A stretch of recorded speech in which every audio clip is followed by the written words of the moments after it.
Buenas tardes, les damos la bienvenida al conversatorio El panel de las PRO en planificación sostenible del territorio a nivel nacional e internacional. Un espacio que desde ProPacífico y Compromiso Valle hemos organizado en el marco de la COP16, con el propósito de generar un diálogo en torno al valor estratégico de las organizaciones como las PRO. En Colombia, las PRO son entidades creadas por el sector privado con el propósito de fortalecer los procesos de planificación territorial sostenible y de largo plazo, generando diálogos que incluyan las miradas de las comunidades, la academia, el sector público y privado. Además, buscan cerrar brechas socioeconómicas y trabajar en las distintas dimensiones del desarrollo, como la sostenibilidad ambiental y el cambio climático, la educación, la equidad, la inclusión y, en términos generales, el acceso a bienes y servicios. A nivel internacional, encontramos entidades como el Regional Plan Association, ubicado en la ciudad de Nueva York, que realiza incidencia e investigaciones sobre el medio ambiente, el uso del suelo y buena gobernanza, y asesora ciudades, comunidades y agencias públicas. También a nivel latinoamericano existen otras entidades, como el Foro del Rosario, que está comprometido con el fomento del desarrollo regional económico, social y cultural para mejorar la calidad de vida de las comunidades en las que tiene presencia. Agradecemos su presencia en este espacio y saludamos también a quienes se encuentran conectados a través de la transmisión por el canal de YouTube de ProPacífico. Igualmente, les damos las gracias a quienes hoy harán parte de este conversatorio y que desde su experiencia contribuirán a este diálogo en el que hablaremos del papel de las PRO en la planificación sostenible del territorio.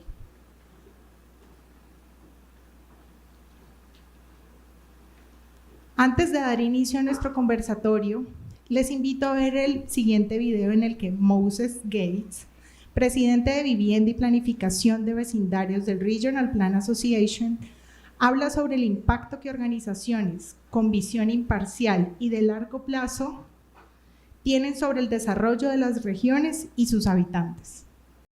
Hello, I'm Moses Gates, Vice President of Housing and Neighborhood Planning here at Regional Plan Association, or RPA, in the New York metropolitan region. Over the last 102 years, RPA has been at the forefront of smart and sustainable development, helping to shape the region as we know it today. Over these years, we've learned a few things about what makes organizations like ours most effective in the work that we do. First, that organizations like RPA and Pro Bogota, Pro Pacifico, and Pro Antioquia are vital for the independent perspective that we bring to our regions and their development, taking an impartial, data-driven approach to planning. Second, since there are so many day-to-day issues that need to be addressed in all of our cities, sometimes the bigger picture can get lost. Organizations like ours, grounded in a long-term comprehensive vision, keep this perspective alive. Third, when a region has the right investments in transportation, in housing, in the environment, and everything else, it's better for everybody. People want to be here, so businesses and communities thrive. This creates a thriving economy that means the government has the resources that it needs. And these resources mean we're able to create a place that people want to be.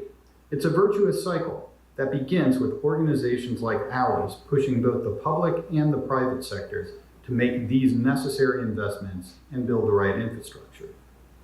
And lastly, we can't leave anybody out of the conversation. We don't just represent one sector or one constituency. All residents of a region need to feel represented and invested in where they live if we're going to make progress.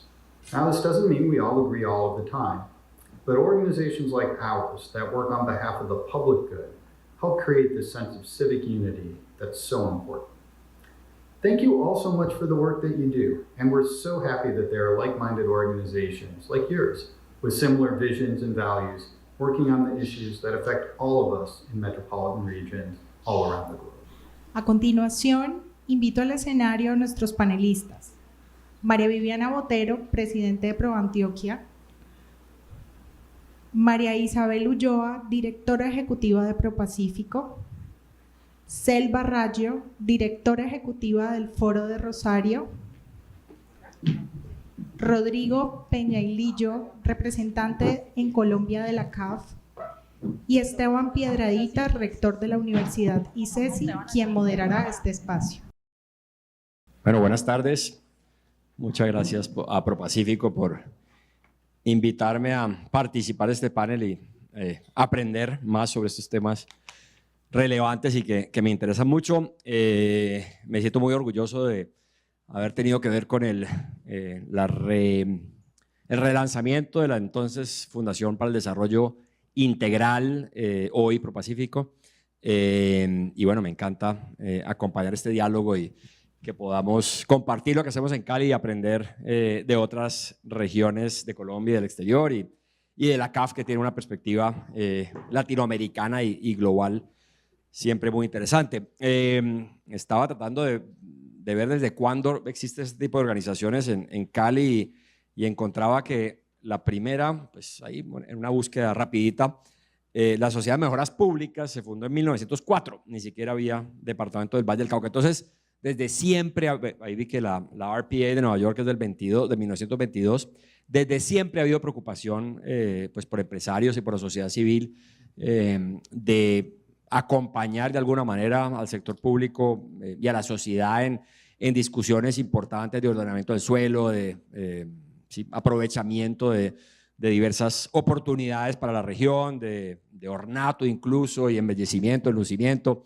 Y bueno, en Colombia creo que ahora tenemos como nunca una dinámica en este ámbito interesante que vale la pena que conozcamos todos más y bueno, y que sigamos aprendiendo de quienes hacen este tipo de cosas fuera de nuestra región y país.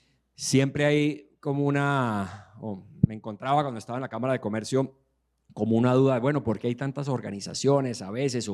Y hay como, no hay como un entendimiento muy claro y creo que pues nos sobra mencionarlo de que digamos hay unos gremios que representan varios, incluso hay gremios de gremios que representan intereses de sus afiliados, intereses particulares, válidos, empresariales, y eso pues es una cosa. Hay las cámaras de comercio, pues no digo invención colombiana, pero sí en Colombia son particulares y se parecen más a las cámaras de comercio europeas, que son entidades público-privadas y pues, con una misión más enfocada, aunque no exclusivamente al desarrollo productivo. Y luego hay organizaciones como las que nos acompañan hoy, que buscan ser independientes de la política, independientes de los intereses de digamos, particulares de sus miembros, financiadores sí, gestores, y que buscan sí, ser como articuladores entre los intereses y capacidades del sector privado de la sociedad y el Estado, ¿no? Y también pues, sus posibilidades y capacidades. Entonces, bueno, en Colombia tenemos una muy vibrante organización, un muy vibrante ecosistema de la sociedad civil, con un mundo de organizaciones y bueno, unas que logran cosas muy, muy impresionantes como algunas de las que nos acompañan hoy. Ya para comenzar, pues voy a comenzar por Colombia, preguntándoles primero a María Viviana, que es nuestra invitada de Medellín, y yo creo que el primer PRO del país es Pro Antioquia. Ahí nos copiamos el nombre, ¿cierto? Pro Bogotá, Pro Pacífico y los demás que hay, ¿o había otro PRO? No, la primera Pro Antioquia, y somos orgullosos incubadores de muchas otras PRO, y somos 11 PRO en ese país. Bueno, para que nos cuentes un poquito y luego le preguntaré a María Isabel sobre qué son pues, estas PRO, cómo se conciben ustedes, en qué se diferencian. Yo traté pues, de diferenciar de algunas organizaciones de la sociedad civil o mixtas, pero cómo ven ustedes en particular su rol en las regiones y en la Colombia de hoy, y también cómo está funcionando esta red de PROs que considero muy valiosa y que veo que ahora hay también comunicación y contacto con entidades similares en Suramérica, en Norteamérica. Entonces arranquemos con ustedes dos. De pronto María Viviana nos cuentas un poquito de Pro Antioquia y de cómo ves las PROs y la importancia y cómo se diferencian y cómo estamos trabajando en equipo. Gracias, Esteban. Quiero saludarlos a todos. saludar especialmente a ProPacífico, a María Isabel, agradecerle por la invitación y pues decirles que para nosotros estos espacios son claves para seguir contando qué son ese tipo de organizaciones. Yo, más allá de contarles qué hace ProAntioquia, porque realmente somos 11 pros y cada una responde a las necesidades del territorio. Entonces, realmente puede que unas tengan un énfasis en educación, otras tienen un énfasis en inversión extranjera, o lo que quiera que sea el énfasis. Lo que sí compartimos es la esencia, y yo me quiero detener en eso. ¿Por qué nace ProAntioquia? Hace 50 años. Yo lo primero que quiero decir es, nosotros somos una entidad privada, del sector privado, no recibimos recursos públicos.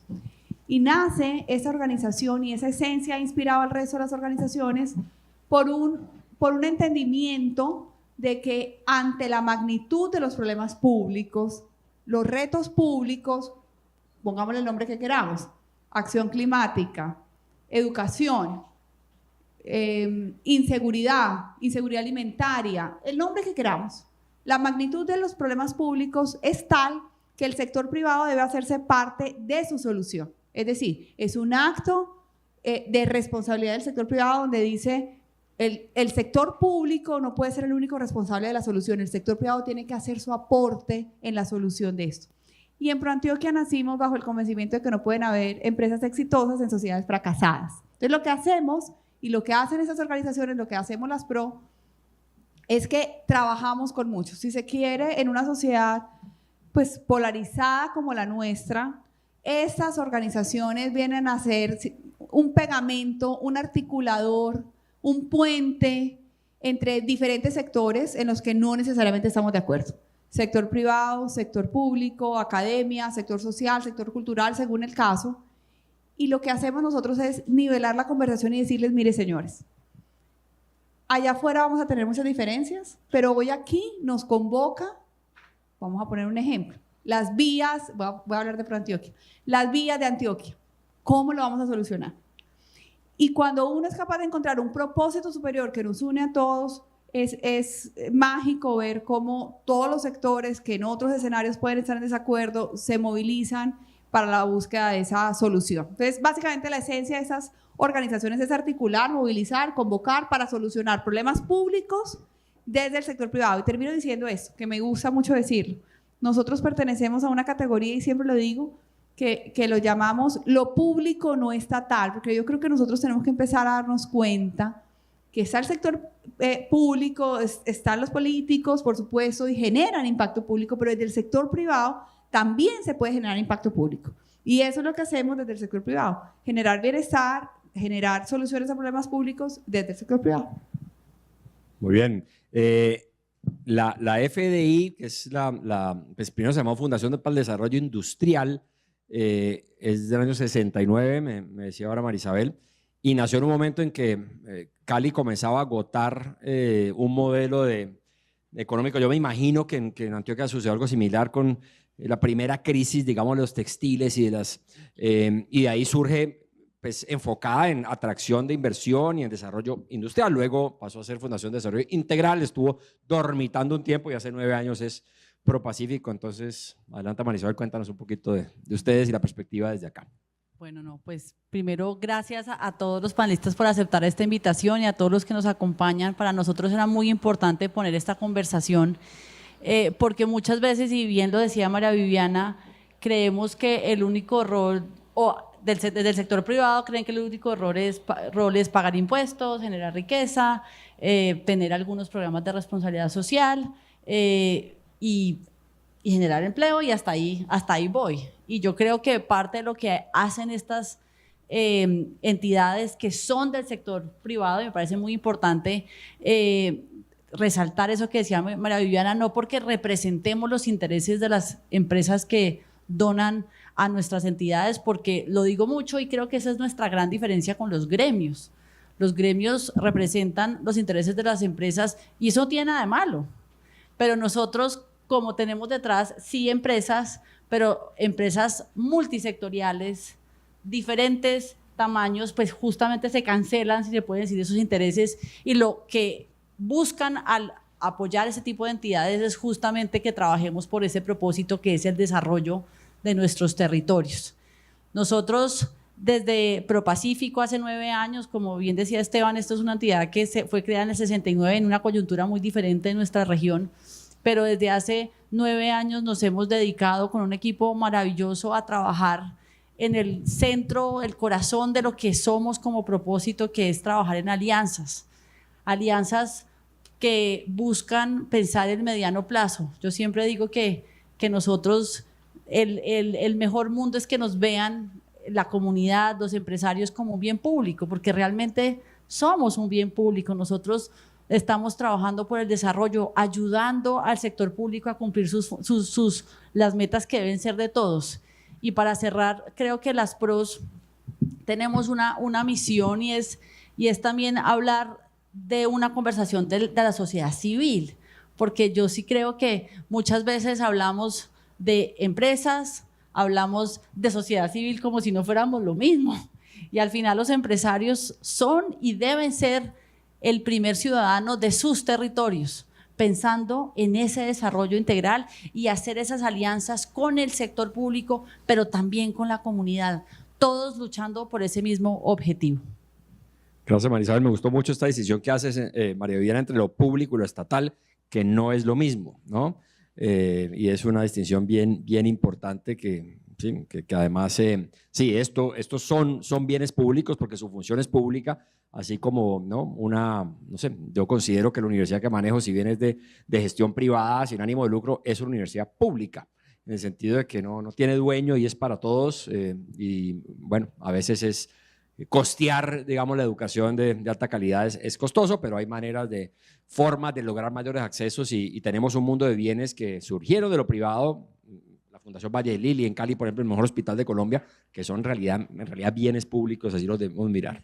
Sí. Esteban, sobre eso y sobre lo que decía María Isabel, estamos financiadas por el sector privado, pero esas entidades son unas entidades que son más que sus afiliados. Eso bien lo decía Marisa, lo decía Su, pues eso ya es un capital social que pertenece a la sociedad realmente. Y representamos una voz y somos unas instituciones que además tenemos unas lógicas de largo plazo, que entonces estamos en un lugar de privilegio porque no respondemos a incentivos ni cortoplacistas, ni tampoco respondemos a unos incentivos particulares ni sectoriales. Bueno, ahora vamos a pasar al sur del continente para que Selva nos cuente un poquito sobre el Foro Regional de Rosario. Esto que escuchas aquí de las PROS colombianas, ¿qué tanto te rima con cómo se conciben ustedes y se ven ustedes? Y ¿no? Lo que nos puedas contarnos resultará apasionante. Bueno, decía que estoy muy agradecida por estar hoy acá, muy agradecida a ProPacífico. Marisabel es ya una aliada y esto va a ir directo a la respuesta. Nosotros, yo no sé si en algún lugar quienes crearon ProPacífico hablaron alguna vez con el creador del Foro Regional Rosario. Él no me lo confesó, digo, él sí lo conocí, fue mi gran maestro, pero nunca me confesó que haya venido a Colombia y que alguien, es porque si tienen 50, nosotros vamos por los 30, así que somos más jóvenes y evidentemente o alguien le contó de ProPacífico o es calcada. Nosotros somos una entidad hermana, digo, de ProPacífico allá en el sur del continente, como bien decís, que también fue creada a instancias de un empresario, fue su propia idea. Él era presidente de 2 gremiales empresarias, las 2 gremiales empresarias más importantes de la provincia de Santa Fe. Él es Roberto Palladini. Yo no sé si alguien que ha estado en Argentina ha consumido los productos del frigorífico Palladini. Si están por Argentina, pruébenlos porque son... ¿Buen bife ancho o qué buen bife de chorizo? Son fiambres. Fiambres, okay. Más así, como, son los mejores. Jamón. Roberto en algún momento comenzó a querer interesarse por estas cuestiones transversales que no hacían eminentemente a lo sectorial empresario, a los intereses de la sectorial. Entonces él empezó a llevar problemáticas de educación, problemáticas de seguridad. De hecho, nosotros somos la institución que más temas de seguridad y durante más tiempo ha desarrollado temas de seguridad porque él ya hace 30 años veía problemas de seguridad donde nadie los veía. Y quería agregar esto, ¿no? Digo, en la construcción de organizaciones como las nuestras siempre ha habido un empresario con una mirada diferente, ¿no? Porque hoy nuestros roles probablemente seamos los que más militamos esta cuestión de la responsabilidad del sector empresario, del sector privado, pero siempre ha habido un empresario que ha tenido esa primer mirada. Y él fue el que la tuvo entonces. Entonces, cuando tenía barreras en las sectoriales empresarias para ocuparse de estos temas, dijo: yo voy a abrir otra organización. Porque si acá no se pueden tratar estos temas que para mí, en definitiva, y en el final del camino van a tener impacto en nuestro negocio, es decir, si no lo solucionamos y solo nos estamos mirando el ombligo, en algún momento esto nos impacta. Entonces voy a abrir otro tipo de organización que sí pueda ocuparse de todos estos temas más transversales y periféricos. Y ahí surge la idea del Foro Regional Rosario como desarrollo económico, social y cultural de Rosario y la región, sin tampoco responder a ningún interés específico, pero sí a los intereses de todos y todas. Nosotros también trabajamos mucho en lo territorial, trabajamos mucho en estas cuestiones que siempre les estamos mostrando al sector público y al sector mismo privado, porque la participación en la sociedad civil es una participación de unos pocos. Vean que hoy nosotros aquí no hay un estadio de fútbol escuchando qué tenemos que hacer como sociedad civil. Habemos unas cuantas personas interesadas, pero no hacemos a la gran mayoría. Entonces, muchas veces traigo esto a colación porque a veces a quienes estamos en estos roles, supongo que a cualquiera de los que estamos sentados aquí, nos han dicho en algún momento: ¿y cuándo te vas a proyectar a la política? ¿No?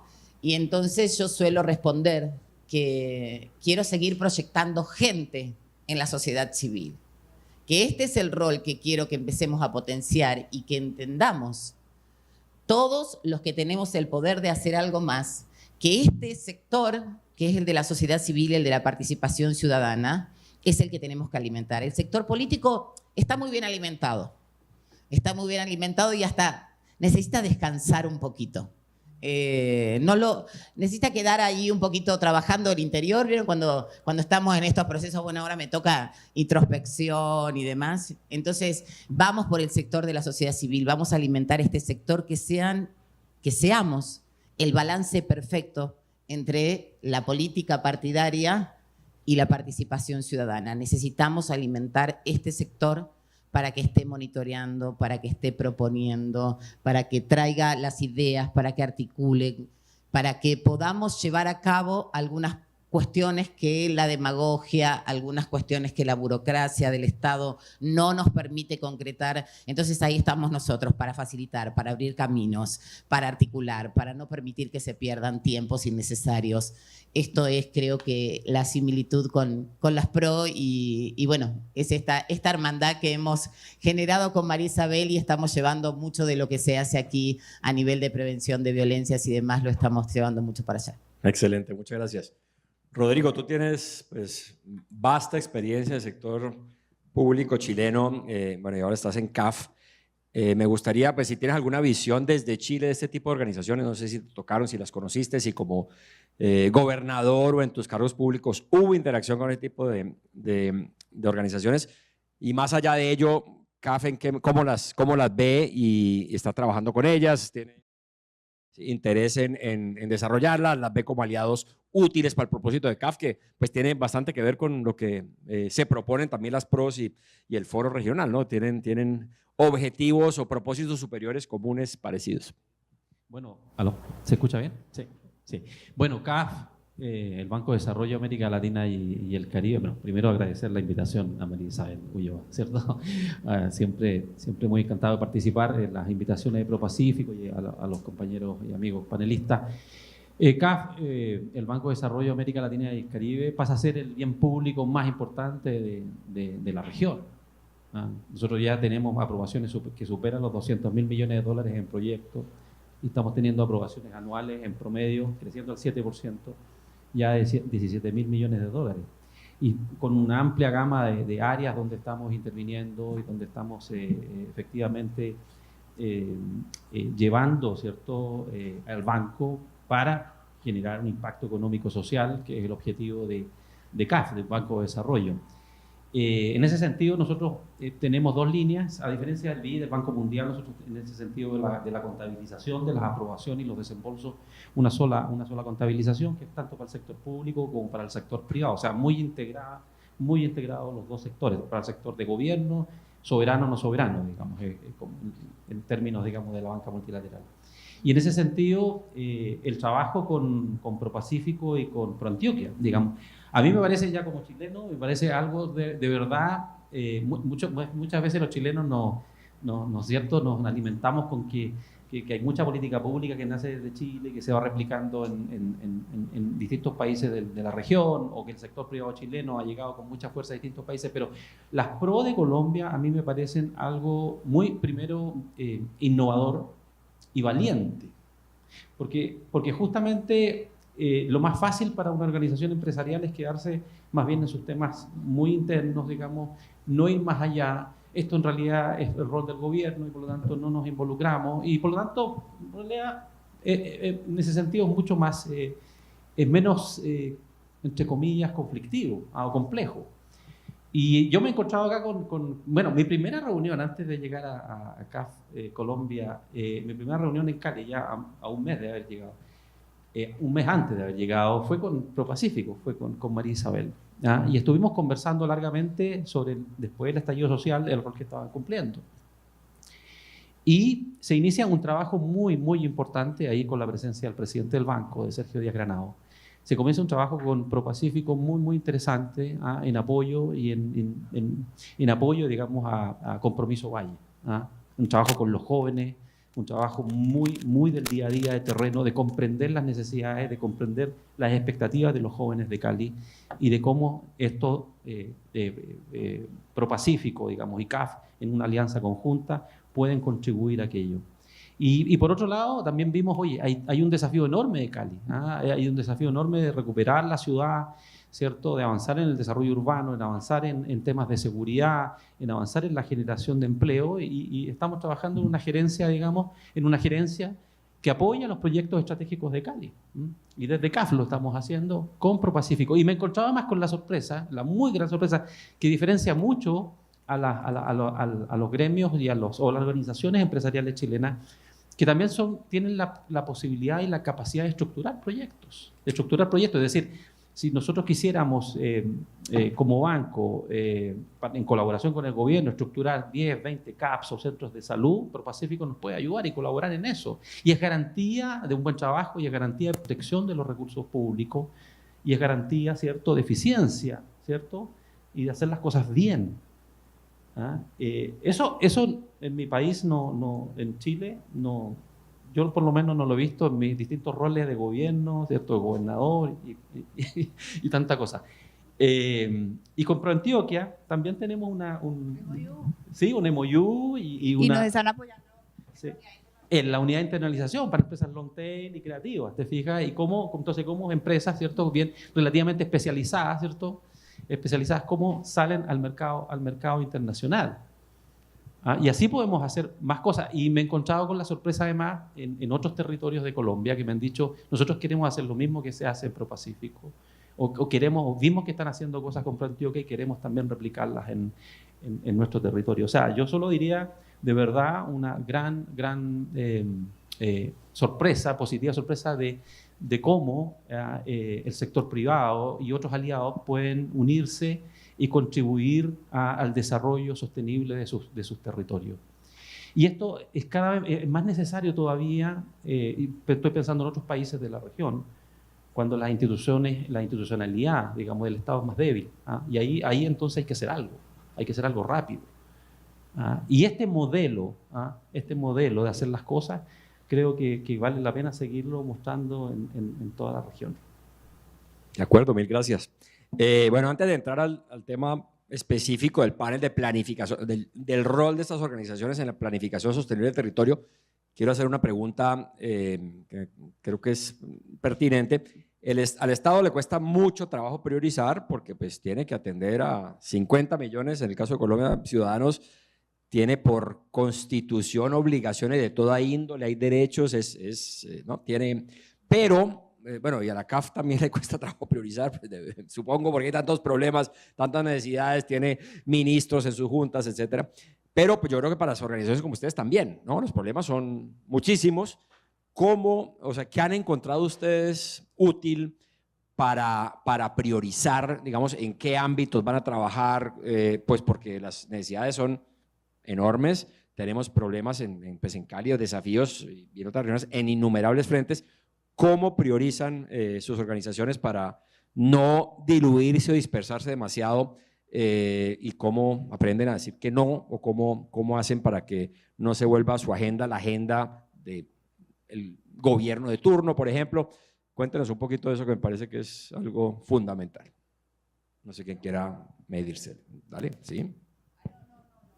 Claro, adelante. ¿Tú?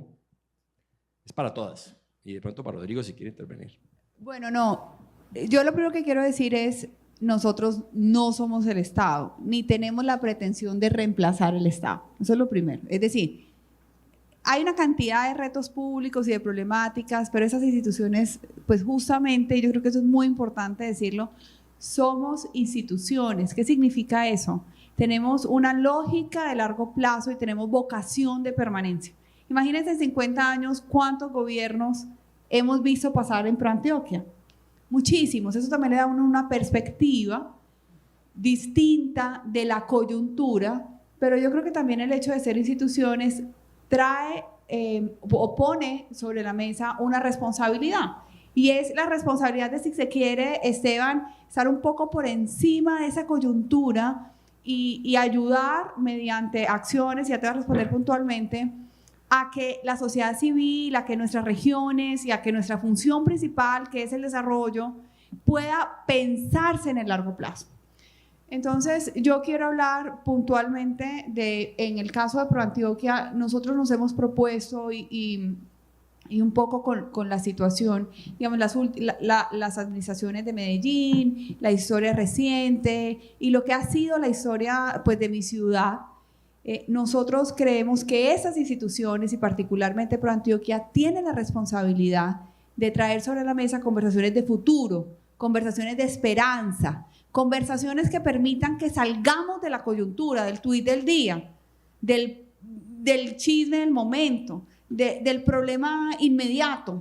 Alguien, y somos nosotros, entre otros, alguien tiene que poner sobre la mesa para dónde vamos, cómo nos vamos a soñar esa región, para dónde va Medellín, para dónde va Antioquia. Es la pregunta que nosotros nos hacemos permanentemente.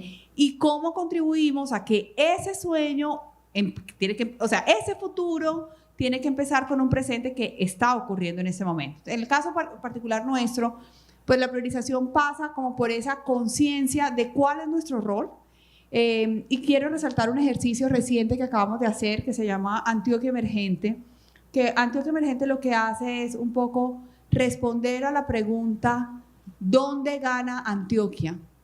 ¿Qué es lo que nosotros tenemos? ¿Cuál es ese ADN distinto que tiene Antioquia que nos va a hacer ganar en los próximos años, en un desarrollo económico que se derive en un mejor y una mejor calidad de vida para las personas?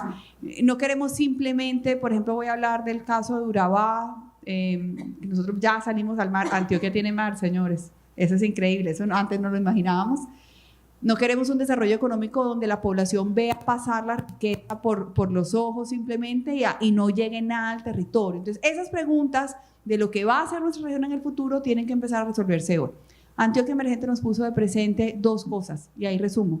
Uno, lo que bien decía ahorita Rodrigo, una potencia en unas empresas que ganan haciéndose grandes en los pequeños, es decir, exportadoras en unos nichos especializados, especialmente en agroindustria, y en el caso de Medellín, todo lo que tiene que ver en la industria creativa. Pero como estamos en Cali, yo no voy a hablarles de Medellín, simplemente recordar nuestro rol como instituciones de traer a la mesa conversaciones de esperanza, conversaciones de futuro y ayudar a imaginar hacia dónde va esa región y jalonar ese desarrollo económico hacia ese futuro que nos estamos soñando. Ese es mi principal criterio de priorización en la agenda. Preguntarme, ¿qué es lo que hace el Estado que lo debe hacer el Estado y no lo debo hacer yo? Número uno. Número dos, ¿quién hace esta función que no lo tiene que hacer ProAntioquia? Y número tres, ¿eso en qué medida está contribuyendo a un mejor futuro para esa región y para esa sociedad? Bien, Marisabel. Bueno, nosotros siempre trabajamos en esa misión que es aportar al desarrollo. y entendemos el desarrollo como 4 cosas. Uno, la planificación, porque pues como bien lo decía María Viviana, pues no es hacer cosas puntuales del día a día, sino es cómo estamos pensando en el mediano y largo plazo, porque las empresas están aquí, los gobiernos se van, y para que las cosas pasen, pues se requiere más de 4 años, en el caso colombiano, tanto lo local como lo nacional. Lo segundo, una dimensión social que es fundamental, la dimensión ambiental, pues estamos en la COP, y es fundamental para el desarrollo, y obviamente el componente económico, que nosotros lo vemos más como temas de infraestructura, logística y esos bienes y esos grandes proyectos que impulsan la competitividad. Y ahí yo creería que la clave es siempre mantenernos muy alertas también de la capacidad de cambiar el rumbo, porque claro, uno tiene que tener un plan, tiene que tener una visión a largo plazo, pero también la capacidad de escuchar y darse cuenta de lo que está pasando en el hoy para poder planear el mañana. Y en eso pongo un ejemplo puntual de lo que ha transformado esta entidad en lo que es hoy, que sigue siendo una entidad pensando en el mediano y largo plazo, con todo lo que hace en cada uno de los ejes ambientales, sociales, en educación y salud, y obviamente infraestructura, pero que lo que sucedió hace 3 años en Cali, en el paro, estallido social o como cada uno quiera denominarlo, nos hizo ver que esta entidad tenía que esa priorización, estar mucho más cercanos con el territorio, con las comunidades, con los líderes sociales, porque es muy fácil planificar en oficinas y verse el futuro y imaginarse unos sueños, pero es con la gente, con los empresarios en viva persona, no a través de interpuestas, sino ellos directamente que construimos esos planes. Y por eso, por ejemplo, para hablar de casos puntuales, y aquí yo sé que hay muchos que nos han seguido con ese proceso, hicimos Cali para mí, que fue una priorización de proyectos para la Cali que nos soñamos, donde más de 2.5, pues alcanzamos a 2.5 mil caleños, pero fueron más de 40.000 que hicieron parte de esta conversación, y que hoy como ciudad nos estamos planteando ese Cali 500 que nos va a dar esa mirada a mediano plazo. Entonces yo un poco diría la capacidad de tener los planes a futuro, pero también la capacidad de darse cuenta cuando el camino hay que cambiarlo, porque la meta es el desarrollo, no es un plan que lo construimos, y uno también no puede equivocarse en el sentido de embelezarse con los trabajos, sobre todo los trabajos teóricos. Y con eso cierro en una cosa que nos sentimos muy orgullosos, y estamos en Cali y estamos en la COP, y me tengo que robar la palabra, y es un logro de ProPacífico, pero sobre todo es un logro de la región, el tren de cercanías. Ese sí que es un ejemplo de trabajo colectivo que ha pasado 3 periodos de mandatarios, y que hoy ya tenemos asegurado la cofinanciación. Y eso no se hubiera logrado si estamos, pues, nos sentimos muy orgullosos. Y les repito, esto es gracias a persistir, insistir, persistir, insistir, y lo hemos logrado. Y esto no es un tema de ProPacífico, es de todos. Todos hemos remado, los gobernadores en cada uno de los periodos, los alcaldes, el bloque parlamentario, la comunidad. Y aquí es que creo que son las demostraciones de que si tenemos esos planes a mediano plazo, podemos lograr el desarrollo, que es lo que todos queremos. Muchas gracias. Selva, ¿quieres agregar algo? Bueno, agregar un poquito en función de lo que traía aquí el compañero de Chile. Digo, y es algo que nosotros pregonamos con la política en Argentina, que cuando la sociedad civil está detrás de un proyecto, digo la sociedad civil organizada, aquella sociedad civil, digo como las PRO, como pasa con la institución que también lidero, instituciones que merecemos el respeto, ¿no? Tanto del arco político como de la sociedad civil en general, y la confianza, obtener mecanismos de financiamiento internacional es mucho más fácil. Digo, y eso a veces es lo que también queremos planificar con la política. A veces la política es un poco poco tacaña, un poco codiciosa y no quiere que las cosas parece que trasciendan sus periodos de gobierno, que realmente uno no llega a comprender esta dimensión, ¿no? Porque trabajamos en las antípodas y trabajamos de una manera completamente diferente y queremos que todo trascienda, que todo sea revisado, que todo sea reeditado. Y la importancia de tener a la sociedad civil detrás de cada proyecto, porque es la que garantiza, como decían cada una de mis colegas acá, nosotros continuamos, los gobiernos pasan, pero la sociedad civil continúa. Entonces necesitamos ese respaldo para poder encontrar financiamiento, para poder generar confianza en la propia sociedad, mostrar, bueno, no te preocupes, no es que cuando este gobierno termine su mandato todo lo que pasó se va a ir por la borda. No, cuando este gobierno termine su mandato, este proyecto lo sostiene la sociedad civil. Este proyecto lo estamos apalancando nosotros y ustedes. Entonces, por eso insisto en esto de hagamos crecer a la sociedad civil, hagamos crecer el compromiso y la participación ciudadana como tales y como herramientas de la democracia. Porque la política se ha encargado, y no es que pareciera que uno tiene un discurso en contra de la política, y no, todo lo contrario. Pero la política se ha encargado, y de hecho nosotros hemos tenido presidentes y presidentas de nuestro país que le han dicho a alguien que quería participar o traccionar en algo, armate un partido político. Y la cosa no viene por ahí, no, señores. Y es lo que nosotros muchas veces contestamos. No necesitamos armarnos un partido político. Somos la sociedad civil. Y como tal, tenemos entidad para participar de la cosa pública. Y en nuestros casos particulares, creo, de nuestras organizaciones y aquellos que están detrás de estas organizaciones, las empresas, entienden que tenemos también una responsabilidad superlativa. Tenemos derechos, sí, muchos derechos. Pero quienes hemos alcanzado quienes hemos tenido una contención, quienes hemos tenido la posibilidad de ser instruidos, educados, hoy en nuestra sociedad tenemos una responsabilidad también superlativa. Creo que siempre propugnamos esto, tenemos la obligación, no solo la decisión, sino la obligación y la responsabilidad de pensar, de ponerle cuerpo, cabeza y recursos en nombre de todos aquellos y aquellas que simplemente tuvieron la suerte diferente de nacer aquí y no aquí, ¿no? Porque eso sí, no lo podemos digitar. Quizá podamos debatir sobre cuánto podemos hacer cada uno con las oportunidades que tenemos. Pero el lugar donde nacemos no lo elegimos, ¿sí? Donde nos tira la cigüeña, como se decía. Entonces, donde a mí me tiró la cigüeña, hoy estoy acá y tengo una mayor responsabilidad. Y creo que eso también lo tenemos que propugnar, tenemos que hacerlo crecer, que tenemos que participar demasiado de la cosa pública, porque la cosa pública es de todos y todas y a todos nos compete. Muchas gracias. ¿Quisieras agregar Con algo a esta respecto línea? a la priorización, ¿cierto? Sí, sí. A la priorización. Mira, nosotros tenemos el desafío en Colombia de un país fundador, además del banco, de aumentar significativamente la cartera, ¿no? Y en ese sentido tenemos aprobaciones mínimas estimadas entre el 2020, fines del 22 hasta el 26, mediados del 26, unos mínimos de $7.200 millones en proyectos. Entonces, el desafío es grande. Y eso priorizado ¿en qué área? Bueno, o en qué más bien pilares. ¿Ah? ¿En qué pilares?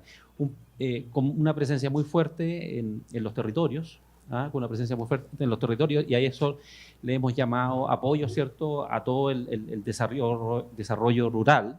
Segundo, la transformación productiva sostenible, es decir, apoyo a todo el sector privado, a la agroindustria, ¿cierto?, al sector de energía. También todo lo que tenga que ver con cierre de brechas y todo el sector, todo el sector en ese sentido de salud, de educación. Y algo muy relevante también es el apoyo a la modernización de las instituciones o al fortalecimiento de las instituciones. ¿Y qué estamos haciendo dentro de eso? Por ejemplo, yo puedo plantear o contar un poco lo del año 24. A lo menos $200 millones lo estamos destinando al apoyo a distintos departamentos y municipios. Esperamos cerrar un acuerdo ya en estos días. De hecho, estamos en eso con Valle, que vamos muy bien, justamente para apoyar todo su plan de desarrollo, y también con Cali. Con Cali en este caso, digamos, también de apoyar su plan de desarrollo urbano, entre otras prioridades de seguridad y obviamente en materias de agenda verde, todo obviamente hay componentes de agenda verde. Y también hacia el Caribe colombiano, también estamos trabajando con Cartagena, ¿cierto? Con Santa Marta, con Bolívar. Mira, tenemos 15 solicitudes de distintos departamentos y alcaldías para que hagamos operaciones de crédito que todas van acompañadas con fondos no reembolsables, ¿cierto? En asistencia técnica, para estructuración de proyectos, y por lo tanto ahí hay una prioridad muy, muy grande. Y lo otro, estamos destinando unos $300 millones este año para apoyos al sector privado en materia de energía. Especialmente a proyectos, a planes de inversiones que vayan obviamente a energías limpias, ¿cierto? Y también a sectores de la conectividad energética. Y lo otro, muy fuerte también al sector financiero, donde estamos haciendo productos financieros nuevos. Ejemplo, firmamos recién un acuerdo con BBVA por $50 millones para hacer una suerte de piloto en apoyo a pequeños y medianos empresarios que tengan una agenda verde en su plan de inversiones, en sus planes de inversiones. ¿Y eso qué significa? Periodos más largos, ¿cierto? Más plazo, mayor periodo de gracia, tasas compensadas, ¿cierto? Y por lo tanto vamos a seguir dirigiendo las líneas de crédito en torno más o menos a unos 500, 600 millones de dólares este año para ese sector en lo puntual. Y con la Nación, yo diría que estamos muy fuertes, ¿sí? en dos sectores.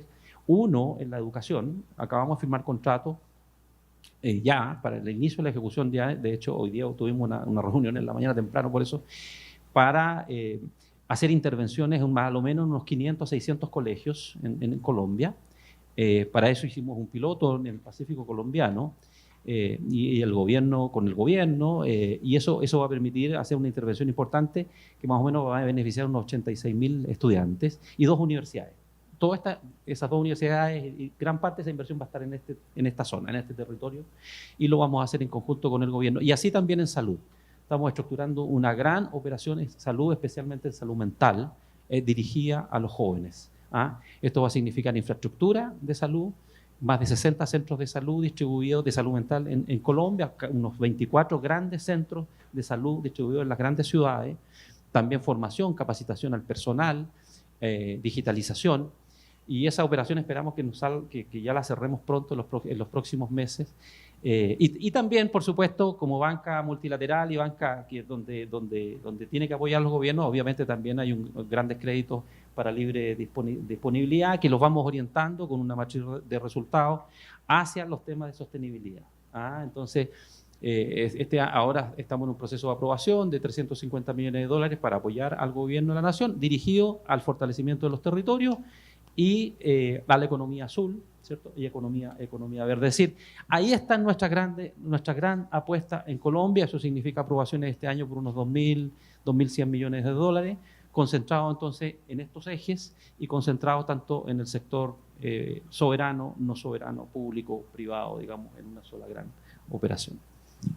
Muchas gracias. Bueno, estamos en la COP, estamos hablando de biodiversidad, sostenibilidad, uso racional, sostenible del territorio, de los recursos, y pues nuestro panel es de planificación sostenible.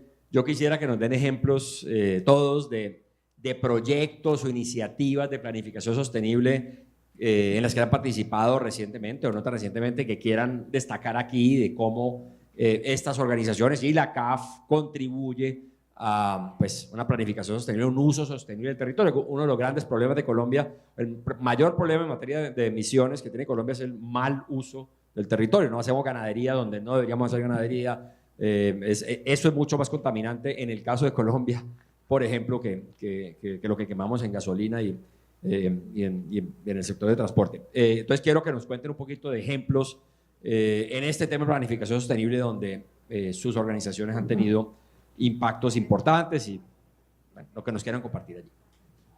Bueno, si quieren yo arranco. Dale. Para que no le toque a Moria Vivi siempre de primera.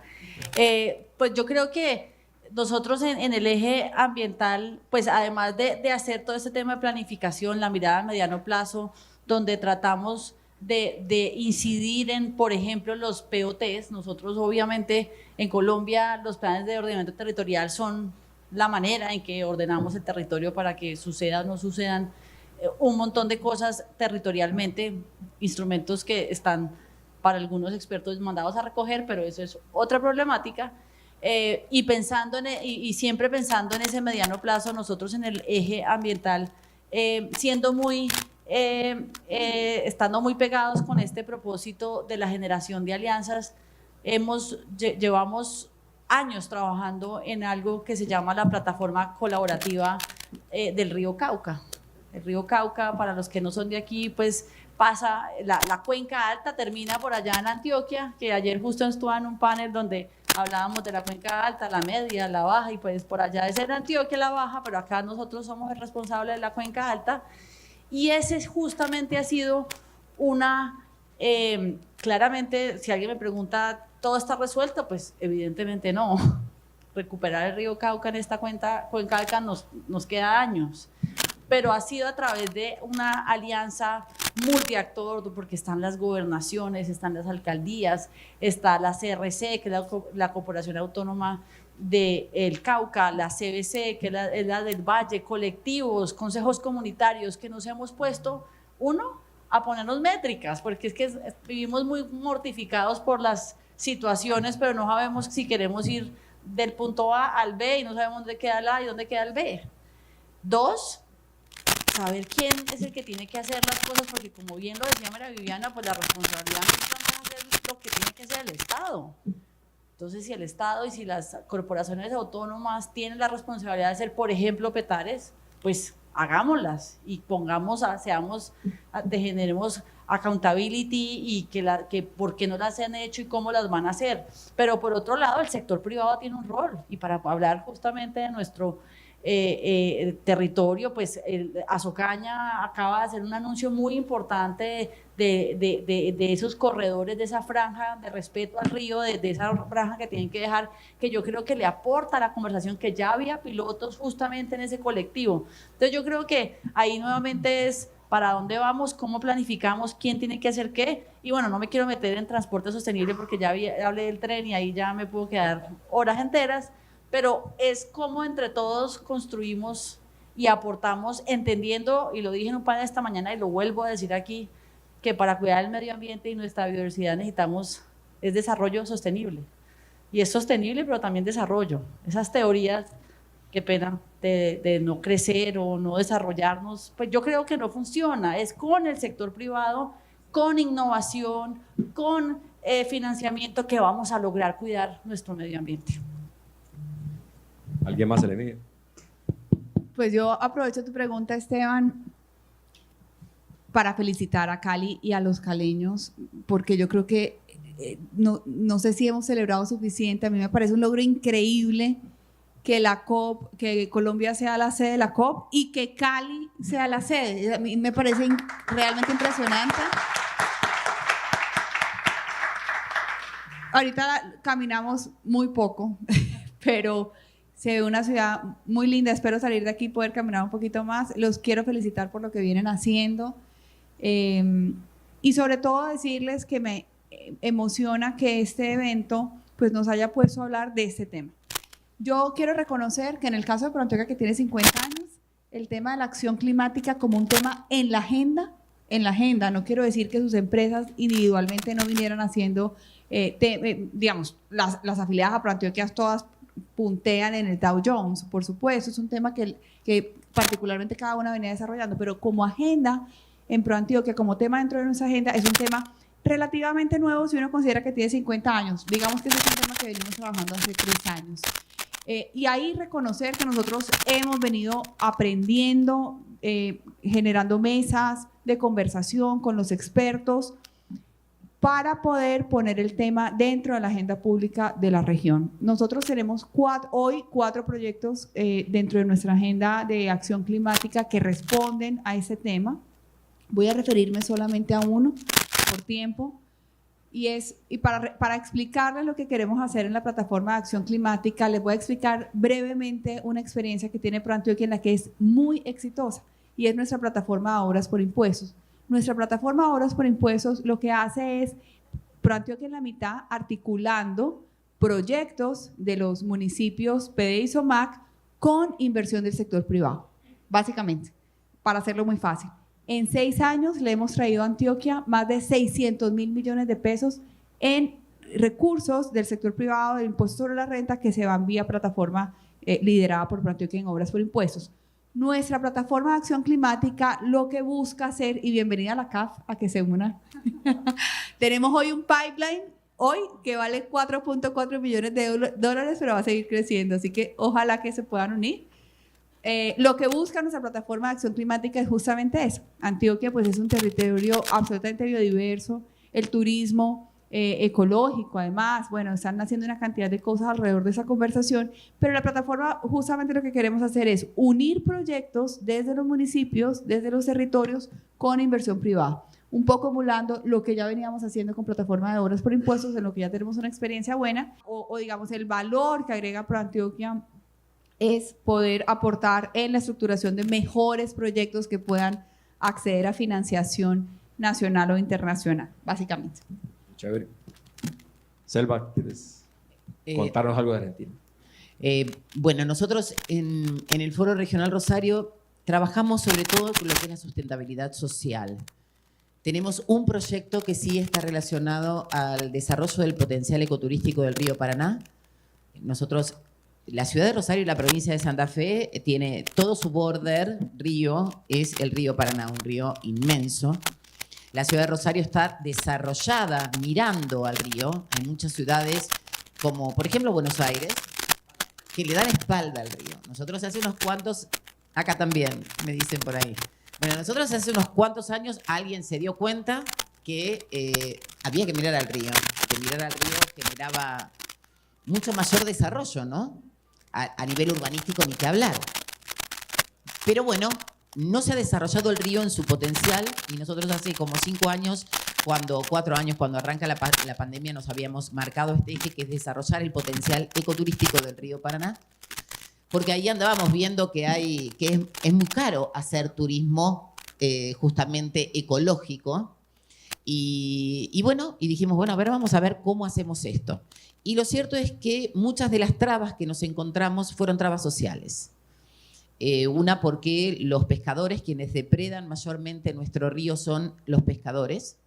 Sí, por supuesto, lo hacen con mandato de los 17 frigoríficos de pescado que tenemos en la provincia de Santa Fe y en Entre Ríos, que es un problema del que prácticamente ni se habla en Argentina y en nuestra provincia. Es un tema del que no se habla, increíblemente. 17 frigoríficos de pescado. Ustedes saben que el pescado de río no es un pescado que se exporte. Entonces, y el consumo realmente en las ciudades como en Rosario y demás es un consumo como de fin de semana prácticamente. La gente no consume pescado de río en la diaria.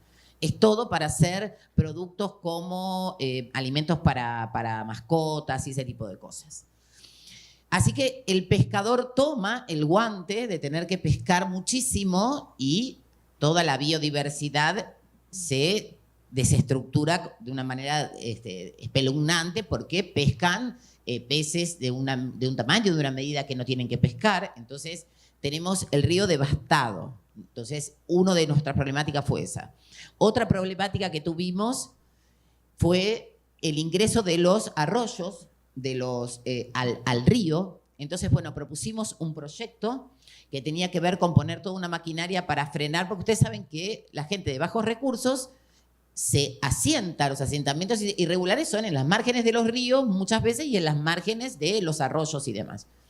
Entonces, este arroyo que cruza toda la zona noroeste de la ciudad de Rosario, que se llama Arroyo Ludueña, desemboca en el río Paraná. Y bueno, digo, cuando no tenemos la educación suficiente y los recursos suficientes, por eso digo que para mí no hay ningún tipo de desarrollo sustentable si las 3 patas no están dadas. Esto que decía Isa de la economía, del desarrollo social y de la ecología tienen que ir atadas. No podemos hablar de una sin la otra. Y todo el basural que viene del arroyo viene al río Paraná como desecho. Bueno, no logramos, porque el municipio no pudo hacerse cargo de tener la responsabilidad de este sistema que nosotros habíamos logrado que lo diseñe un ingeniero de modo particular. Habíamos conseguido los recursos para no tener que pedirle nada al Estado, porque recuerdo que el propio intendente me dijo, estábamos en plena pandemia, y me dijo, Selva, hacé lo que quieras, pero yo no tengo plata. Ok, dije, yo de la plata me encargo y de la hacé lo que quieras también, pero necesito que vos me pongas el gancho. Y el gancho no salió porque ellos no se atrevían a garantizar que eso no se convierta en un muro y que se inundara toda la ciudad a causa de todos los desechos que iban a venir por el Ludueña y que había que gestionar esta maquinaria que se levantara y que se limpiara, ¿no? Previamente para que el agua corra. Y entonces digo que no podemos planificar nada de ecológico, nada de sustentabilidad ecológico, si a la vez no vamos caminando con la sustentabilidad social. Y para eso, bueno, no les voy a contar yo los programas que estamos haciendo en el Foro de Sustentabilidad Social, porque conocen en hartazgo lo que hace ProPacífico y tiene que ver con todo este intercambio que hacemos, así que tiene que ver con mucho de eso, ¿no? Con inclusión social, con temas relacionados con salud mental. Nosotros estamos trabajando también mucho en lo que son adicciones, así que tiene que ver con esto, ¿no? Con trabajar mucho en lo social, más que en lo ecológico propiamente dicho. En lo nuestro el porcentaje mucho es más grande en impacto social. Muchas gracias. Rodrigo. Bueno, sí, claro. Yo diría que 4 para destacar, digamos, al menos 4 iniciativas o proyectos de donde estamos muy fuertes. Uno, primero, en el tema digital. Estamos trabajando, ya pasamos la etapa de la prefactibilidad, ahora estamos en la factibilidad, financiado con la Unión Europea, en la estructuración del cierre de las brechas digitales en los 10 departamentos con mayor brecha de Colombia. O sea, estamos hablando de Nariño, ¿cierto? De Chocó, de La Guajira, San Andrés, y donde al final lo que queremos es reducir esta brecha y a lo menos alcanzar en ciertos promedios el 85% de cobertura. Esto tiene un impacto muy relevante porque al final lo que vamos a llegar es con conectividad a los colegios, ¿cierto? A los centros de salud, ¿cierto? A los centros de policiales, es decir, a las instituciones públicas públicas del punto de vista, digamos, del Estado, digamos, que obviamente van a cambiar la realidad de la educación, ¿cierto? Y de los servicios que se prestan ahí. Y eso nosotros ya estamos en la etapa final con la Unión Europea, esperamos, ojalá el próximo año, iniciar operaciones en ese sentido. Lo segundo, el tema de residuos sólidos, algo que muchas veces no hay conciencia del efecto, la importancia que tiene, digamos, en la generación de gases con efecto invernadero, que tiene el mal manejo de los residuos sólidos. Estamos haciendo un estudio relevante en el Caribe colombiano, midiendo exactamente cuál es la proporción de todos los residuos que se están yendo efectivamente a vertederos con condiciones, digamos, aceptables, digamos, de tratamiento. Y la verdad que me entregaron unos resultados anticipados estos días y son muy, muy lamentables. Hay no más de un 30%, digamos, de todos los residuos que están llegando a lugares adecuados y con cierto nivel y adecuado de tratamiento. Eso significa que muchos de los residuos están llegando al océano, al mar, ¿cierto? Contaminando el Caribe colombiano con gran magnitud, pero al mismo tiempo, al no tener un manejo con los orgánicos, obviamente generando gas metano, que obviamente eso se va a la atmósfera, que es mucho más dañino que el CO2. Y lo tercero, midiendo también lo que va a significar el desafío para no solo Colombia, sino para toda la región, que es lo que es el Pacto Verde, ¿cierto? El Pacto Verde puede golpear muy fuerte a la economía colombiana si no estamos bien preparados, con el sector de la agroindustria en especial. O sea, hay que prepararse para efectivamente un conjunto de condiciones que son bien complejas, digamos, desde el punto de vista de la deforestación, desde el punto de vista inclusive de los temas laborales, de temas laborales, de tributarios, ¿cierto? El manejo, digamos, de pesticidas, ¿cierto? De fertilizantes. Con eso vamos a iniciar ahora, en realidad ya iniciamos este mes el estudio y lo vamos a trabajar muy fuerte con los gremios para poder encontrar qué punto, productos financieros que nosotros podamos ofrecer, ¿cierto? En conjunto con la banca comercial al servicio de los exportadores colombianos, de la agroindustria exportadora colombiana. Obviamente con tasa compensada y de tal manera que puedan entrar en ese proceso de certificación con condiciones mucho más competitivas. Y lo cuarto, tomamos hace 2 días, un acuerdo muy bueno con el gobernador de Nariño y el puerto de Tumaco, el puerto de pescadores de Tumaco. Algo muy bonito porque lo que vamos a hacer, el puerto de Tumaco fue entregado hoy día a la gobernación y está prácticamente, yo no lo conozco todavía, voy a ir para allá, pero no está operativo, al parecer, con una operación muy baja. Y lo que vamos a hacer es un piloto de Puerto Azul.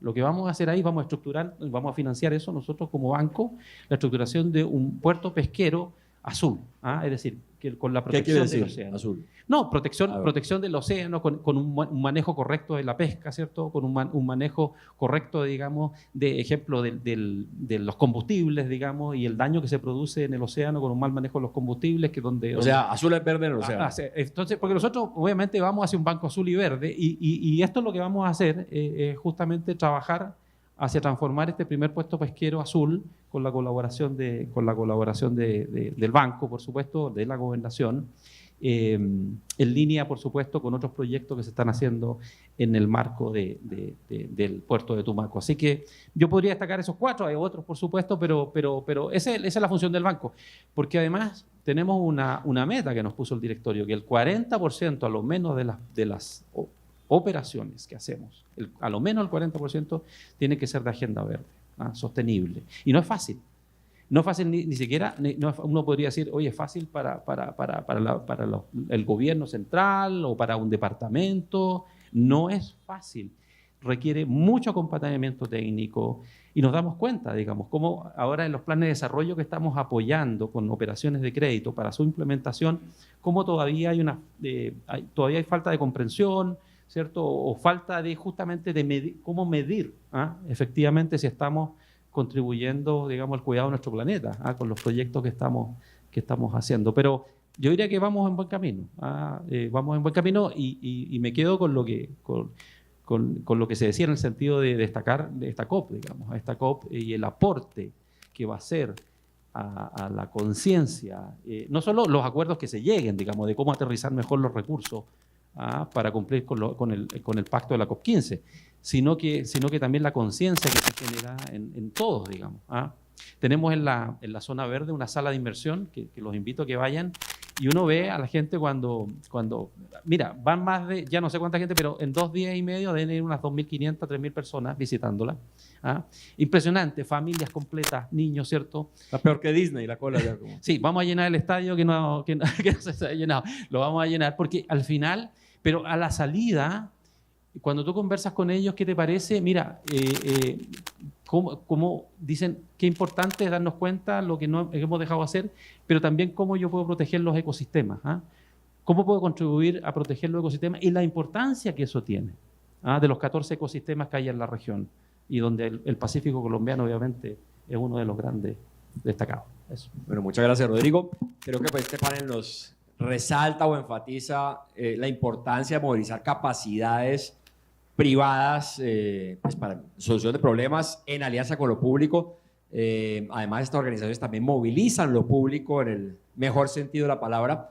Y bueno, ante los desafíos que tenemos necesitamos todas las, all hands on deck, como dicen los marineros, todas las capacidades posibles para resolver pues, todo lo que enfrentamos. Entonces, muchas gracias. Un aplauso para nuestros panelistas, por favor. Gracias a ProPacífico por la invitación. Antes de presentar el siguiente espacio de nuestra agenda, quiero extenderles la invitación para este viernes, sábado y domingo, desde las 10 de la mañana, se programen para visitar el pabellón de Compromiso Valle y ProPacífico, que estará ubicado en el circuito de la biodiversidad de la Unidad Deportiva Alberto Galindo, junto al Coliseo del Pueblo. Un espacio en el que tendremos charlas y talleres para conectarnos con la biodiversidad, así como la feria de emprendimiento y talleres para conectarnos con la biodiversidad. En tarima también nos estarán acompañando emprendimientos culturales de Compromiso Valle. Así que los esperamos a partir de mañana para que juntos vivamos la COP16. A continuación, invito al escenario al profesor John Fernández, director del MIT Urban Metabolism Group. Voy a hablar en inglés, ¿ok? Pero hay una traducción por aquí, ¿ok? So there'll be some translation. Very nice to be with you. My name is John Fernandez. I'm a professor at the Massachusetts Institute of Technology. Primero que todo, muy buenas tardes. Yo voy a asistir al señor Fernández como traductor, ya que él no habla español, aunque lo entiende muy bien, pero para conversar se le dificulta un poco. Entonces, primero que todo, el señor Fernández, el profesor Fernández viene del MIT. At the global scale about cities. Entonces, él va a tratar 2 temas. El primero de ellos van a ser las ciudades, pero a nivel global y lo que está sucediendo con ellas en estos momentos. And then I'm going to talk about some of the work that we are doing at MIT, here in Columbia, with 3 cities. Y luego se va a enfocar en el trabajo que está realizando el MIT, el Instituto Tecnológico de Massachusetts, en 3 ciudades en particular aquí en Colombia. Okay, to begin with, talking at the global level, cities today are the solution for climate change, and my argument is that cities are also the solution for biodiversity. Entonces, desde el punto de vista de ellos, él dice que hoy en día las ciudades son la solución para el cambio climático y también son, aunque no lo crean, la solución para el problema de la biodiversidad. So today, most people live in cities. About 57% of the global population lives in cities. Como sabemos, alrededor del 57% de las personas en el planeta viven hoy en día en ciudades. And there's been enormous urbanization in the last 40 years that has led to cities like this. Shenzhen, which in 1985 was 20,000 people and today is 18 million. Y eso ha llevado a que hayan ciudades alrededor del mundo que han crecido exponencialmente en los últimos 40 años. Por ejemplo, la ciudad de Shenzhen, en China, inicialmente era un pueblo de 20.000 habitantes, que hoy en día son aproximadamente 19 millones de habitantes. And at the end of the century, we will have cities like Lagos, Nigeria, 88 million people. In Central Asia, we'll have cities of 50 and 60 million people. Y de hecho se prevé que para el final de este siglo vamos a tener ciudades con hasta 88 millones de habitantes, como es el caso de Lagos en Nigeria, y algunas ciudades con 50 millones de habitantes en Europa Central. And a large part of the increase in urban population will happen in cities that are co-located with important ecosystems. Y la mayoría de esto se va a dar en ciudades que están ubicadas en zonas ecosistémicas muy importantes.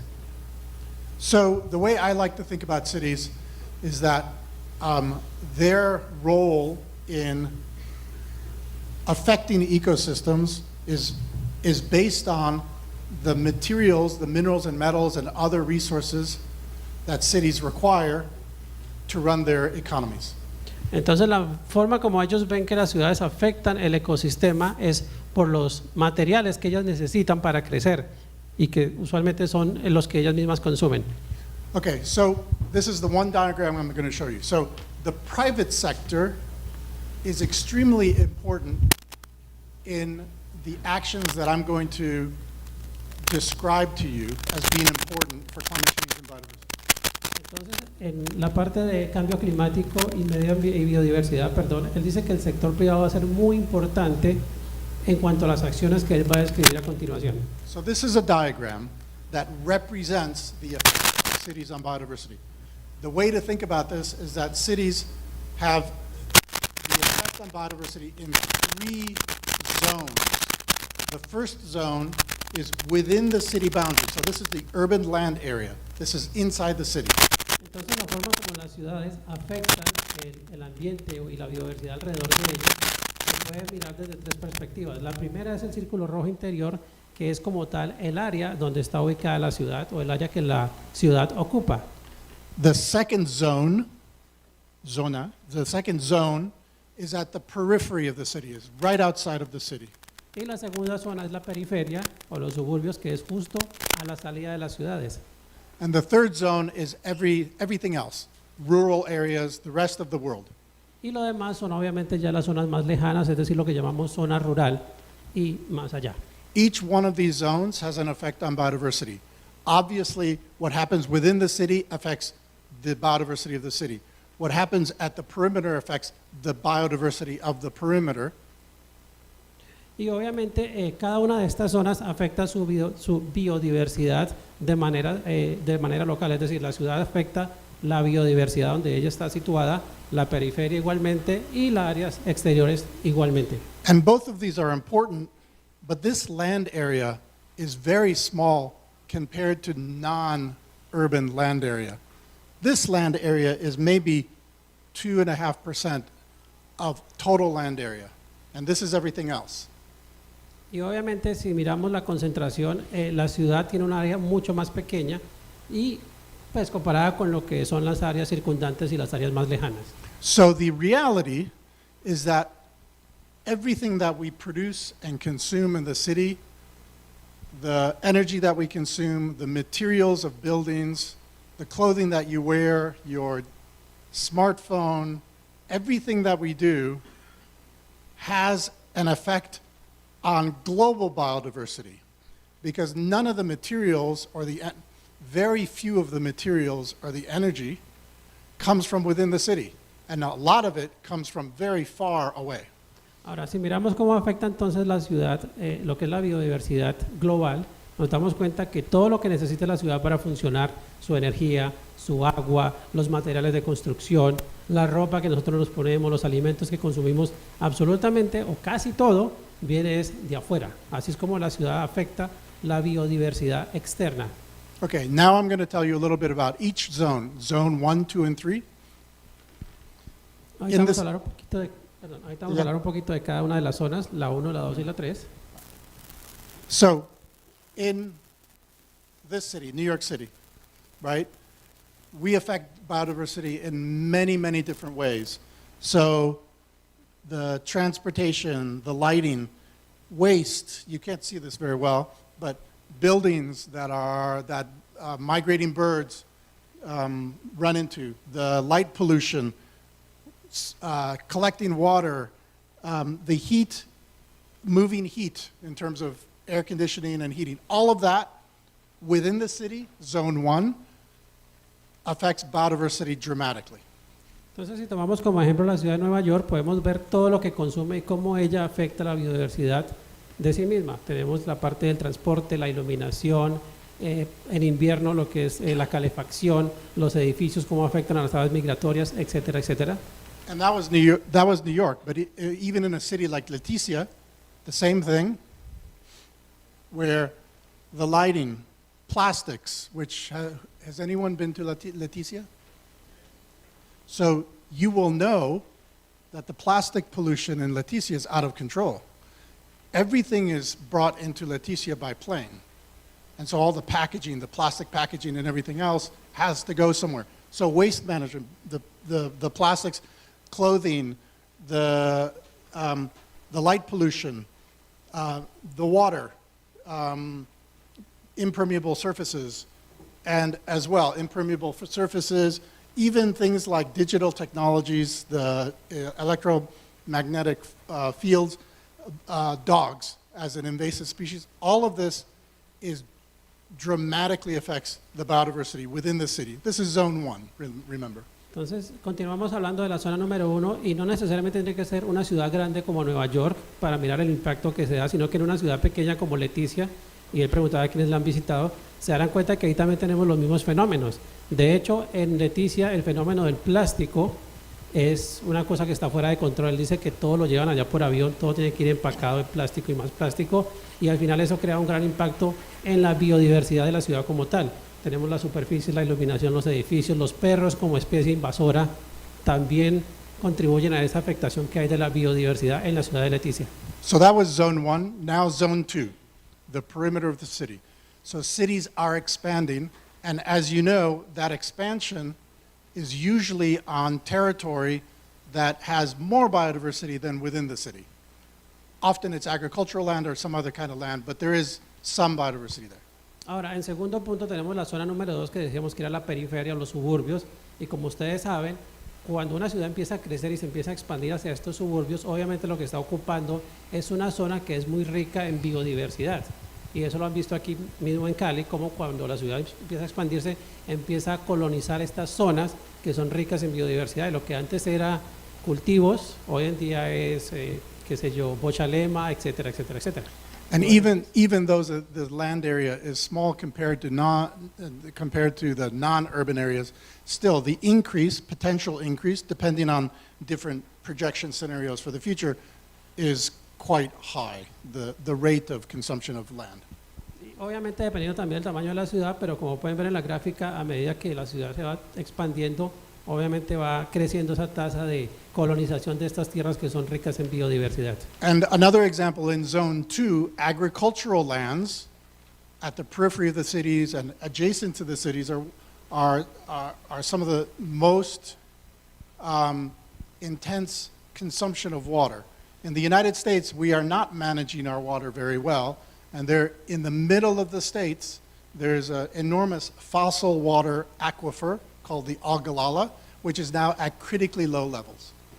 Ahora, otra cuestión es que todas estas zonas de la periferia, qué pena, todas estas zonas de la periferia que también son de cultivo, también se ven afectadas y, por ejemplo, la gestión del agua. De hecho, en Estados Unidos hay una zona en la parte central de Estados Unidos con un acuífero gigante que se llama Ogallala, que en este momentico, por esa misma expansión, está empezando a decrecer en cantidad de agua. Okay, so that was zone 2. Now this is zone 3. This is everything else Estas outside eran of las the dos primeras zonas. Ahora vamos a hablar de la tercera zona que dijimos que era una zona mucho más retirada, todo lo que hay ya lejos de la ciudad. So this is a diagram of material flows in 1 year, from the things that we extract from the earth and we consume, and how much becomes waste. Today, the amount of, so you can see these are fossil fuels in yellow, biomass in green, metals in blue. I know this is a lot to show you. The point here is that in 1 year, we only recycle about 6% of all of the materials that we extract. So 94% ends up as waste. Ahora, este flujograma les muestra a ustedes todos los materiales que se extraen desde afuera y se traen a la ciudad, los que se necesitan para que las ciudades funcionen. Y como pueden ver ahí, tenemos energía, biomasa, metales, etcétera, etcétera.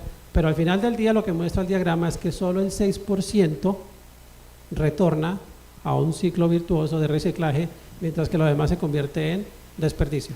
And cities are important because about 80% of the world economy is directly or indirectly driven by cities. Ahora, las ciudades son muy importantes porque, como sabemos, más o menos el 80% de la economía global viene o sale de las ciudades o se crea por lo que necesitan las ciudades. And the reality on a global scale of where those resources are taken from and where they're consumed is that they're mostly extracted from the global south and they end up in the global north. This is a diagram of CO2 emissions in countries, and it's a proxy, it's an indicator of the intensity of consumption.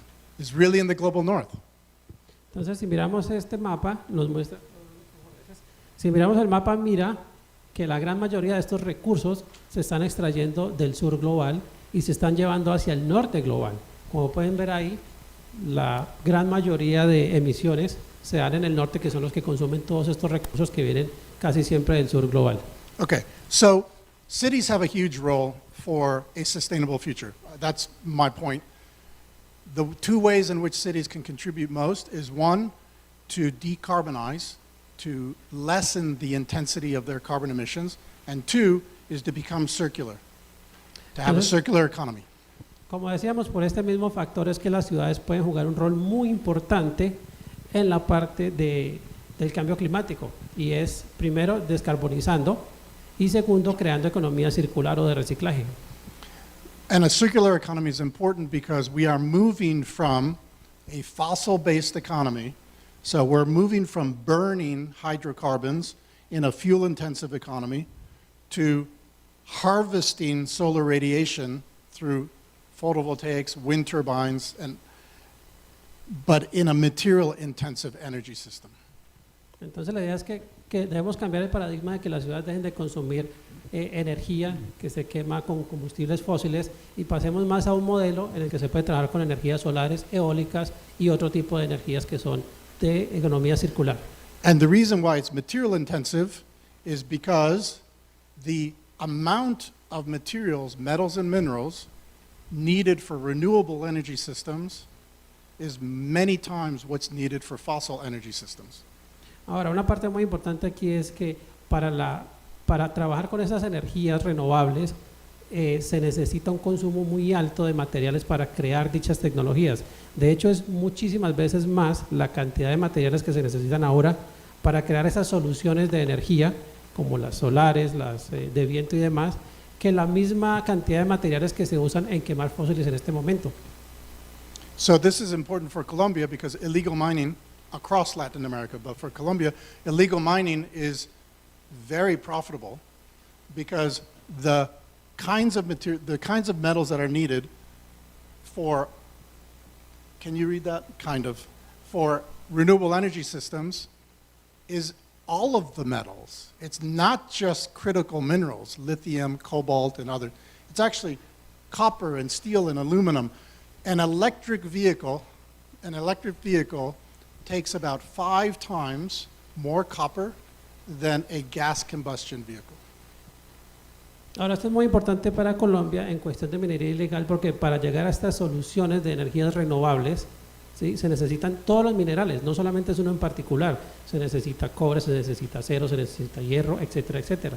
De hecho, un automóvil eléctrico, ¿sí?, consume en su construcción y en todo su andamiaje más cobre que un vehículo de combustión fósil. And remember, the reason I'm bringing this up is because the world economy is dominated by urban economies, by city economies. Y recuerden que eso lo mencionamos porque, como decíamos antes, la economía mundial está impulsada es por estas ciudades que son las que consumen. So the kind of illegal mining, the social costs of illegal mining is obvious. Cobalt mining in the Congo, illegal mining just north of Mocoa, a photograph that I took from an airplane. Y aquí podemos ver básicamente 2 impactos de lo que es la minería ilegal, tanto el impacto social como en esta mina de cobalto que está en África, y veamos en la anterior foto el impacto ambiental de la minería que se da aquí en Colombia, la minería ilegal. So the relevance of everything that I'm saying is that much of the most important developments in urban sustainability will happen in cities in the global south, because they can be the models for future urban sustainability that cities in the global north have not achieved yet. Ahora, la importancia de esto es que él dice que las ciudades del sur global pueden ser las que lleven a cabo este tipo de cambios y sean el modelo a seguir, ya que las del norte no lo han logrado. So we're working in Colombia actively in 3 cities for 3 different reasons. We're working in Quibdó as part of the state of Chocó, and it's super interesting context where land is collectively owned. We're working in Mocoa, which has faced landslides exacerbated by climate change, and Leticia as a frontier city in the middle of a sensitive ecosystem. Entonces, el MIT está trabajando aquí en Colombia en 3 ciudades, como mencionamos al comienzo, que son la ciudad de Quibdó, que tiene un modelo muy interesante de copropiedad de la tierra, la ciudad de Mocoa, que se ha visto afectada por derrumbes e inundaciones debido al cambio climático, y la ciudad de Leticia, que está justo en el centro de un ecosistema que es muy sensible y que todos sabemos cuál es, que es el Amazonas. So, for example, in Quibdó, Marcela Angel, Angélica Mayolo, and students that work with us have been working in Quibdó to connect the local community to the international carbon market so that they have a more direct access to the value that's created from carbon offsets and other mechanisms. Entonces, junto con los estudiantes, que apenas se me pasan los nombres, que están aquí, que han trabajado con ellos del MIT, él dice que han trabajado en la forma de conectar a la población de Quibdó con los mercados de carbono externos para que ellos se puedan beneficiar de ese offset que se da por el intercambio de bonos de carbono y demás. And I can't imagine a more ideal place to work of a city of, it's a sizable city, but it's not New York City, so change can happen relatively quickly, in the middle of an extraordinary biodiverse region. Ahora, como todos sabemos, Quibdó está localizada en una zona biodiversa muy rica y es muy importante porque ahí, a pesar de que no es del tamaño de Nueva York, es una ciudad pequeña donde se pueden ver más fácilmente los cambios que se pueden dar aplicando estas nuevas ideas.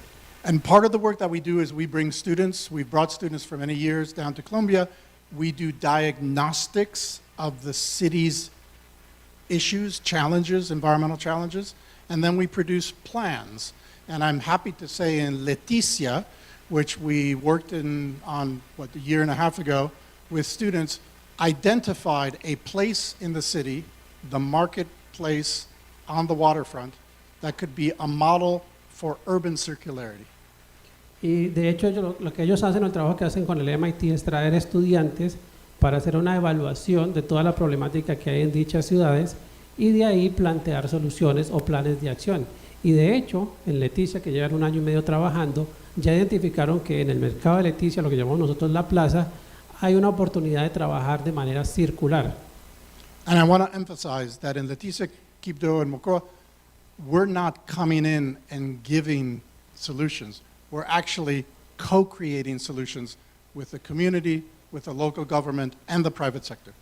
Ahora, la cuestión es que los del MIT, los señores del MIT, no vienen simplemente a traerle las soluciones a dicha ciudad que está trabajando, sino que lo que ellos hacen es un ejercicio de co-creación de soluciones junto con la población local, las comunidades locales, el gobierno local y también entidades privadas para que ellos puedan cogenerar esas soluciones.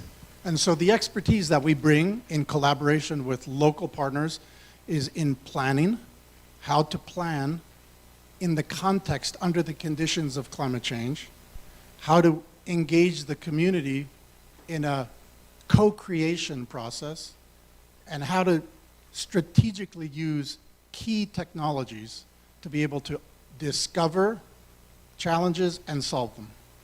Entonces, la forma como ellos trabajan es brindándoles herramientas y tecnología para que ellos puedan desarrollar las soluciones, ¿cierto? Para que involucren a la población en la creación de dichas soluciones y a su vez las puedan ir implementando. So in Mocoa, the issue I mentioned already was that the city, the population of the city is located at the base of a series of mountain ridges that would threaten landslides. And as you know, there have been a couple of terrible landslides. Entonces, por ejemplo, en la ciudad de Mocoa, la problemática que ellos tienen es que muchos de los asentamientos están en zonas de ladera que son propensas a deslizamientos y de hecho ellos ya sufrieron un par de episodios hace algunos años. So working with a local environmental group and a community board that we assembled, we used drones to be able to, with LiDAR sensors, to survey the topography, and then we use the machine learning model to analyze the data to produce a risk map for this region. Entonces el trabajo que se hizo en Mocoa fue con drones, se hizo un mapeo de la zona donde están los asentamientos y una vez tenía esa información, a través del uso de herramientas de inteligencia artificial, pudieron crear un mapa de riesgo de las diferentes zonas que hay en la ciudad. And so it's just to repeat the point, so we work with local partners from Corpo Amazonia, and we brought in a couple of labs at MIT, drone pilot and machine learning experts, and we ourselves came down to do this work collaboratively. Y de hecho este trabajo en particular lo hicieron con Corpo Amazonía, que era la entidad local, y trajeron del laboratorio de ellos la persona encargada de la inteligencia artificial, de los modelos de inteligencia artificial, y la persona encargada de manipular el dron. Yeah, next. Okay, and just another project that we've been involved in here in Colombia and then broadly around the world is the idea of the enhancement of biodiversity within the cities, mostly within. This is back to Zone 1.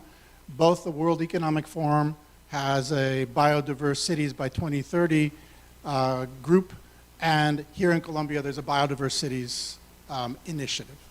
Y otra de las iniciativas que ellos trabajan es uno que se llama Biodiversities, que es como un juego de palabras con biodiversidad de ciudades, volviendo otra vez a la primera zona de la que hablamos, que es la zona de concentración de las ciudades, en las cuales se busca crear ciudades más biodiversas, y de hecho ya hay algunos proyectos que están en marcha iniciando con esta idea. So I've said we this whole time because it's not just me. It's many people who've worked on these projects. I want to highlight the work of Marcela Angel, who's the lead in the Natural Climate Solutions program for the Environmental Solutions Initiative at MIT. And if you don't know, she's Colombiana. And Norhan Bayumi, who has been working with us as the lead on cities and climate change of the Environmental Solutions Initiative. Ahora, durante toda la charla él ha hablado de nosotros, pero cuando dice nosotros, lo dice porque no es él solo. Él tiene un grupo de trabajo y de hecho quería aprovechar para mencionarlos, la señorita Marcela Ángel, que trabaja en la parte de Natural Climate Solutions, y la señorita Nathan Boyomi, que trabaja en la parte de ciudades y cambio climático. And the last thought I want to leave you with is that we are always looking for private sector partnership. It seems to me that there has to be a very deep collaboration across society that includes the private sector.